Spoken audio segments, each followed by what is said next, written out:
Sumpah ini keren banget, saya perhatikan dari tadi. Minion Gen 3 ya, ini pakai swivel nih. Seperti ini swivel, nanti bisa di kalau misalkan kita lepas, ini tinggal ditekan aja seperti ini nih. Kalau misalkan pasang, tinggal masukin, tekan sedikit. Ini kuat banget. Karena minion ini saya buat belusukan rencana. Udah terpasang regulator ke knockdown, pakai tabung 300 cc. Nanti rencananya paling panjang-panjang dikit untuk laras premium slow. Nanti kalau misalkan sewaktu-waktu mau pakai tabung komposit yang DWM 480 cc, kemungkinan agak panjang ya kalau DWM segini. Nah kalau misalkan regulatornya ke knockdown terus pakai DWM 480 cc, saya sarankan lebih baik panjang larasnya ya premium slow 40 aja, nanti panjangnya segini. Nah kalau misalkan tabung ini 300 cc, kemungkinan panjang larasnya segini nih, tapi posisinya walaupun panjang 40 cm ya, ini bisa masuk jok motor. Kalau hitungan jengkal paling ini ada 2 jengkal nih, 2 jengkal ya. Udah regulator, tabung 300 cc. Terus yang paling saya keren nih, di sini ada saya tambahkan hand gripnya, kan ini dural ya. Sambil main ke Bandung saya ambil di sini ya. Maksudnya ambil ini nih, pelindung hand grip karet. Keren ya. Ini udah tersetting. Coba saya review ini ya sambil saya kerjakan setting-setting, biar nanti kalau pas udah nyampe ke pemiliknya itu nggak usah bongkar-bongkar lagi, tinggal pasang regulator aja. Atau yang maksudnya tinggal pasang regulator, terus kalau misalkan ada suka plenum tinggal tambah plenum, kalau tidak suka dengan plenum langsung regulator, karena ini udah VNP, nanti langsung pasang regulator. Kalau tidak pakai plenum, regulator tabung laras. Jadi seperti itu. Nanti ini coba ini udah saya bongkar-bongkar, kemungkinan nanti tinggal pasang triggernya aja nih. Ini trigger ya, cuman kecil kayak gini ya. Kalau dari 88 dibikinnya simpel-simpel nih. Kuku macan, ini kan kuku macan ya, yang familiar terpopuler gitu. Ini kuku macan namanya. Nah kenapa triggernya kecil banget, tidak seperti chamber-chamber pada umumnya biasa ya? Karena kapasitas bahan chamber itu dimaksimalkan dengan ruang tampung angin, bukan trigger yang digede-gedein. Trigger itu cukup segini aja, tapi wajib kualitasnya yang bagus kalau kecil kayak gini. Nah kalau misalkan ini bahannya asal-asalan, ini bisa dol, bisa selek. Kalau ini nggak selek ya, karena ini baja harden. Dan waktu itu saya pernah memperhatikan ke produksinya ya, kan sewaktu-waktu saya kan ke markas juga.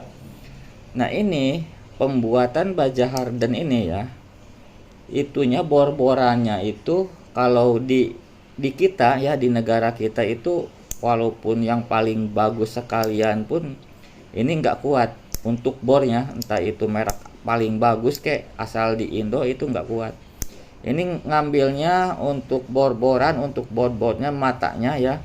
Ini ngambilnya kalau misalkan ngedesain kuku trigger ini, ngambil bor-borannya, pisaunya itu khusus dari luar, cuman nggak saya sebut ya. Nah seperti itu nih, walaupun segini, cuman ini enteng banget, nggak keras, enteng banget, empuk.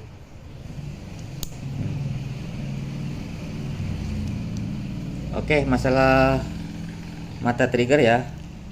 Terus di sini saya sepilkan juga untuk pentil palep lapa extra big nanti saya sesuaikan nih, karena ini nanti saya sesuaikan ya, saya setting antara perpaduan langkah model ini nih. Coba lihat dulu ya, ini kan ada hammer ini untuk pemukul as pentil palep seperti ini nih. Nih untuk bahannya ya jelas ini stainless itu ada tingkatannya, kalau nggak salah ini kodenya itu stainless 304, bahkan pokoknya yang bagus adalah ya, karena spare part chamber ini minim banget, jarang ada kerusakan seperti itu ya. Terus di sini ada paha tusuk ya, tusuk mimis. Terus di sini ada asnya tusuk mimis, di sini ada semacam ini nih, paha tusuk mimis stainless, tentunya pengerjaannya juga CNC. Kalau tusuk mimis berserta ininya nih ya, adapternya di sini menyatu dengan si tusuk mimis ini. Bahannya juga stainless.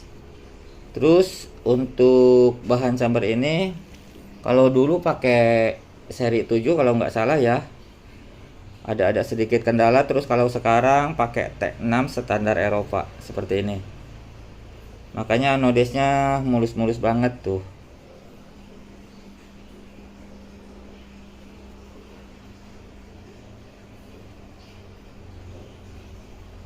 Oke, coba saya settingkan. Sebelum saya setting, sebentar. Ini mau saya sampaikan mengenai pentil palep. Nah, ini pentil palep. Bahannya teflon. Ini dari 88 ya. Terus ini ada sebagian saya menyediakan. Ini teflon juga, cuman ini untuk chamber rumahan. Karena diantaranya sebagian di daerah saya, entah itu tetangga atau di luar tetangga, masih wilayah Subang, banyak yang servis bocap ya. Cuman sama saya tidak saya bikin video ya, kalau misalkan bukan ini ya, bukan produk 88, karena saya menjaga peraturan dari pihak YouTube, takutnya ada pelanggaran gitu ya. Nah, ini untuk bocap hampir mirip sih seperti ini ya. Kalau ini kan dari 88, kalau ini di online shop juga banyak. Cuman untuk kekuatannya nggak tahu bahan materialnya apa, karena saya kan bukan ahlinya. Tapi bagusan ini gitu ya daripada ini. Kalau ini langsung pecah, kalau ini nggak pecah. Ini bagus juga. Terus ada juga saya pernah nyoba Sustapek karena penasaran ya. Ini mah saya sendiri. Sebentar, saya ambil dulu Sustapeknya. Nah, ini pentil palep terbuatnya dari Sustapek. Sustapek itu ya mengandalkan kekerasan ya. Ini paling keras. Dia amplas juga susah dibandingkan dengan yang ini ya. Pokoknya ini kalau misalkan Sustapeknya bagus, ini Sustapeknya bagus ya. Ini keras banget. Udah saya pasangkan di demit bengal, tapi demit bengal yang pertama ya. Udah saya pasangkan. Kenapa saya copot lagi? Nah, lama-lama yang kalahnya itu dinding chambernya. Nanti saya perlihatkan ya dinding chambernya. Kalau ini udah saya poles.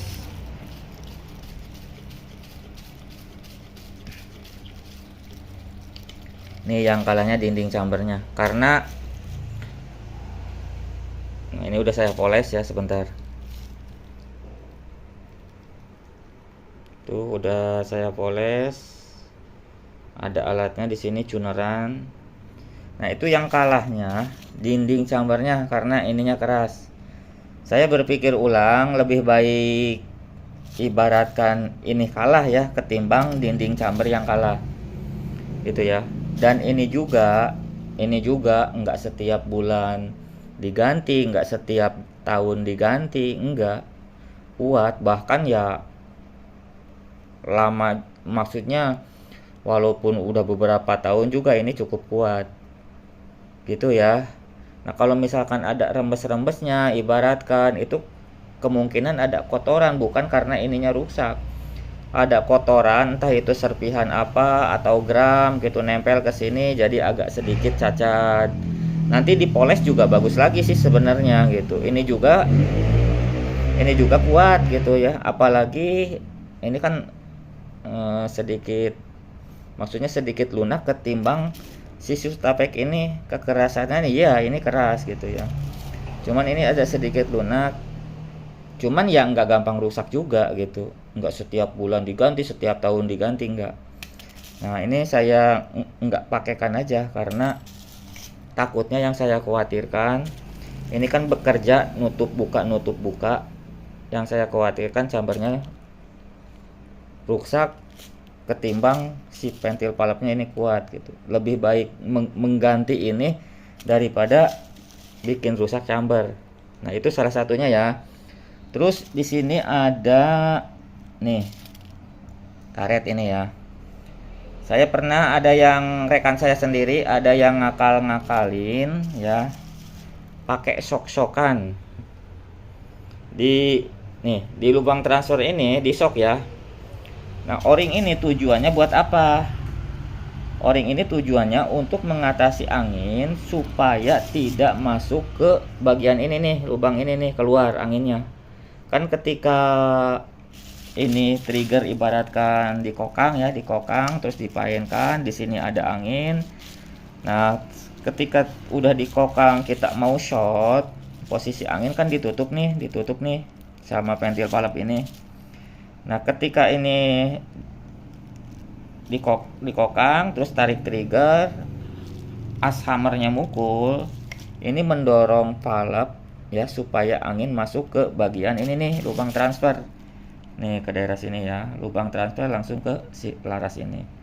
Nah ini cuman penahan angin aja, lebih baik kata saya nggak usah sok-sokan ya ininya nih, dinding chambernya nih, dinding chambernya nggak usah pakai sok-sokan menurut saya itu. Kalau rapet ya rapet ini, rapet pakai o-ring. Kalau ini kan, kalau sok-sokan itu pakai teflon. Bahannya ini nih, saya punya nih model kayak gini nih. Nih ibaratkan bahannya seperti ini, nanti disesuaikan dengan si lubang itu tuh, lubang transfer itu. Nanti ID-nya disesuaikan. Terus ini ininya bahannya nanti dibor, disesuaikan dengan ID si as ini. Itu ya. Nah kalau misalkan sedikit aja ya tetap aja bocor. Terus kedua, kalau misalkan rapet ini geraknya itu agak susah, harus benar-benar presisi kalau mau pakai sok-sokan gitu ya. Kalau mau pakai sok-sokan harus benar-benar presisi. Nah kenapa waktu itu sama saya dilarang ya, karena kan itu di luar, gimana ya, itu sekedar akal-akalan ya, prinsip aja. Sedangkan kan 88 mengeluarkan chamber itu udah banyak perhitungan gitu ya. Nah takutnya kalau misalkan pas istilahnya rusak, kita ngeklaimnya itu yang disalahkan kita, sedangkan itu kan nanti ada pertanggungjawaban ya dari 88. Sama sekali nanti takutnya nggak ada pertanggungjawaban. Tujuan saya seperti itu, ibaratkan kita ambil motor entah itu cash atau kredit gitu, terus di situ kan disampaikan dari dealernya ibaratkan itu ada garansi mesin 3 tahun ya. Nah itu mesin garansi 3 tahun itu kalau prosedurnya itu dipakai, ibaratkan servisnya tiap bulan atau servis berkala. Kalau ngitung bulan ya sebulan sekali, kalau ngitung kilometer per 3000 atau 3500 atau 4000 seperti itu.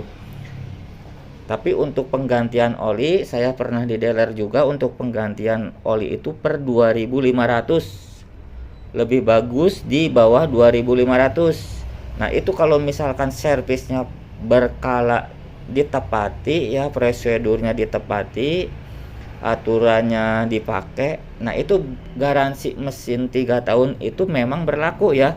Tapi kalau misalkan kita servis 2 bulan nggak servis, 1 bulan kelewat, itu garansi mesinnya tidak berlaku seperti itu. Nah ini juga kan ada pertanggungjawaban yang saya khawatirkan tidak ada tanggung jawab sama sekali seperti itu ya. Nah tujuannya kenapa disok, supaya gini ya, ini mah katanya kenapa disok kata saya teh, karena biar kuat, biar tidak ganti-ganti o-ring ini, lebih baik ganti o-ring ini ketimbang chambernya rusak kata saya teh gitu ya.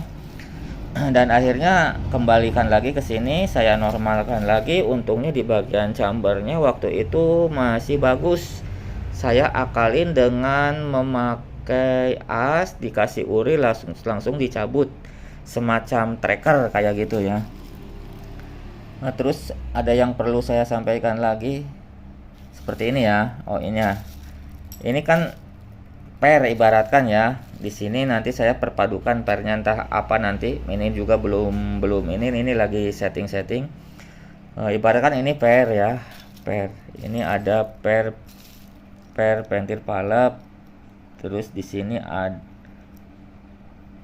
nah kayak gini nih, terus di sini ada per hammer ya, ini pentil valve, ini ibaratkan hammer, ini ibaratkan aja ya. Nah ini pentil valve ini seperti ini kan kerjanya nih kerjanya, entah per apapun ya, entah mau oranye, mau hitam, mau kuning, kalau perpaduannya benar, perpaduannya tepat, itu ya bagus-bagus aja menurut saya. Dan kalau misalkan digini-giniin, yang tadi ada sok-sokan di lubang transfer, katanya kalau misalkan kerjanya itu ketika ini dibentur dengan hammer, ini kerjanya itu biar tidak menyon-menyon, katanya seperti itu ya. Kerjanya itu si pentil valve itu kalau misalkan udah terisi angin, paling ada 2 mili lah, ada 3 mili lah, seperti itu ya. Jadi menurut saya mendingan nggak usah pakai sok-sokan, mendingan pakai karet ini ya, karet ini aja udah cukup. Lagian kan karet ini tidak setiap hari rusak, tidak setiap bulan rusak, seperti itu ya. Terus ada lagi kalau misalkan untuk membantu ini nggak tahu caranya, ibaratkan ini ngebantu nih biar istilahnya posisi per itu ibaratkan nih kayak gini, pakai as, tambahan as. Nah ini agak masuk akal juga.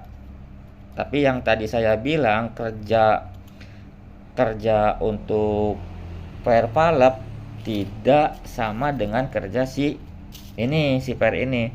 Kalau kerja per ini emang seutuhnya nekennya itu banyak. Kalau ini posisi valve bekerja itu bukanya itu cuman sedikit aja, paling sekian hitungannya mili lah ya. Oke, sampai di sini paham ya maksud saya dan tujuan saya. Kalau misalkan mau rakit-rakit sendiri ya silahkan sambil belajar. Kemungkinan jangan terlalu banyak teori ya, yang udah ada aja. Ibaratkan kita beli order chamber ini ya, ini semestinya ya paling kalau misalkan ada tambahan, mau ibaratkan regulatornya yang bagus, tabung yang bagus gitu ya. Dan di 88 juga bikin chamber itu kan ada SOP-nya, ada aturannya gitu ya. Ganti-ganti per boleh, cari yang enak, cari yang sesuai gitu. Cuman jangan merubah keadaan posisi si chamber ini. Tapi kalau misalkan kitanya siap resiko ya nggak apa-apa juga itu mah ya. Cuma saya bikin video ini yang khusus yang ibaratkan yang baru-baru belajar rakit aja. Oke, kita Maksudnya saya lanjut, ini nanti coba saya perpadukan mana yang lebih enak. Videonya saya skip dulu ya.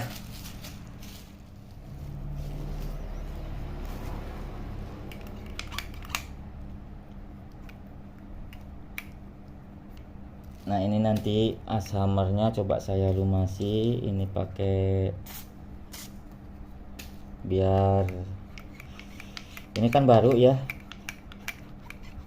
biar lancar jalannya. Nih, terus kuku trigger coba saya pasangkan dulu ya.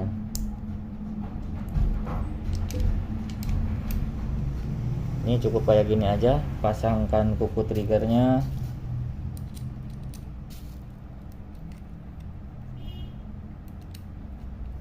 Kalau masangkan kuku trigger ya yang lurus, yang tepat. Bautnya jangan dulu kencang-kencang dulu. Kalau misalkan ini udah berfungsi, ibaratnya kayak gini ya. Nah ini udah benar, baru kencangkan si bautnya. Ini juga nanti saya cek-cek semua. Ini cek-cek semua ya, di bagian ininya.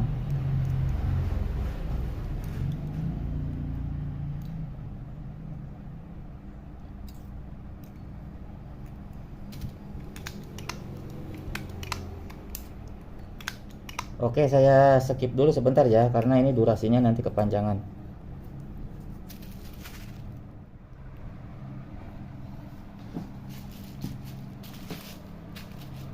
Oke, ini udah terpasang semua ya.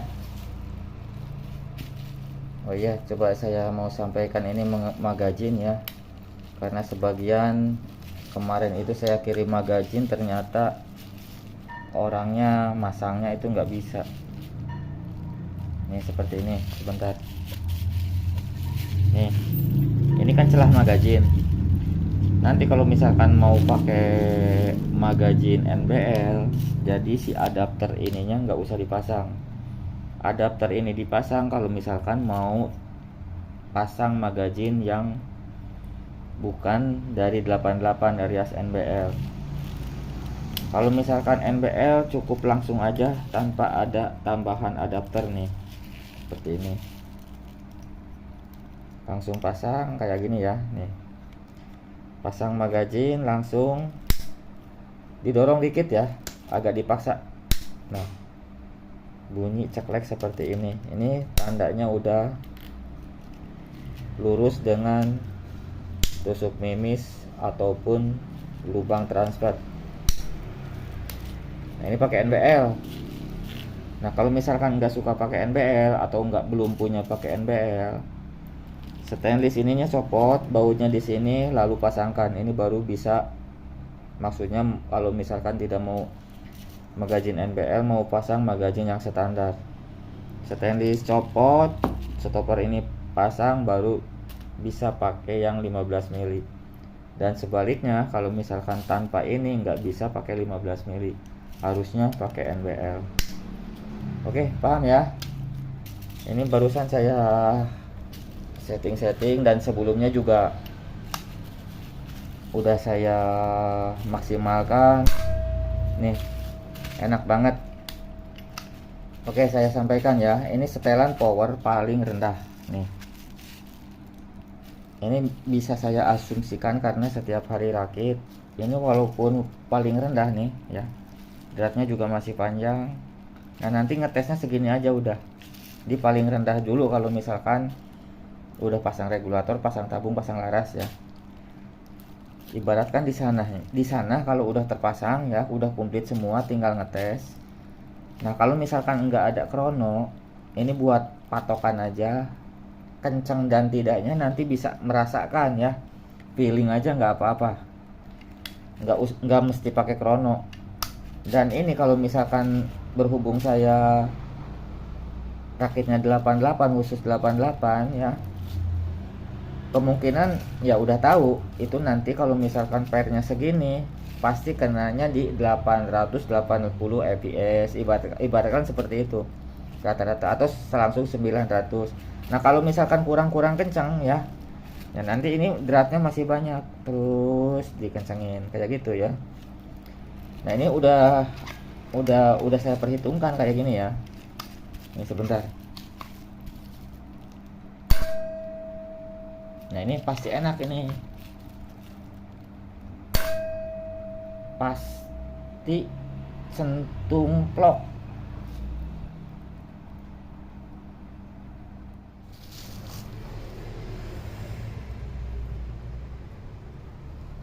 Dan nanti malam ini juga camber ini coba saya langsung rapihkan biar besok langsung berangkat. Ini saya kira udah cukup, nanti saya rapi-rapikan. Dan ada lagi, saya lagi nunggu black lava extra big plus taktikal, cuman untuk taktikalnya kayak gini nih masih proses. Terus ada lagi yang lava air masih proses juga. Kemungkinan seperti biasa saya bikin video ya. Oke, videonya saya akhiri. Kalau misalkan ada penyampaian yang kurang tepat, nanti coba saya ulangi lagi.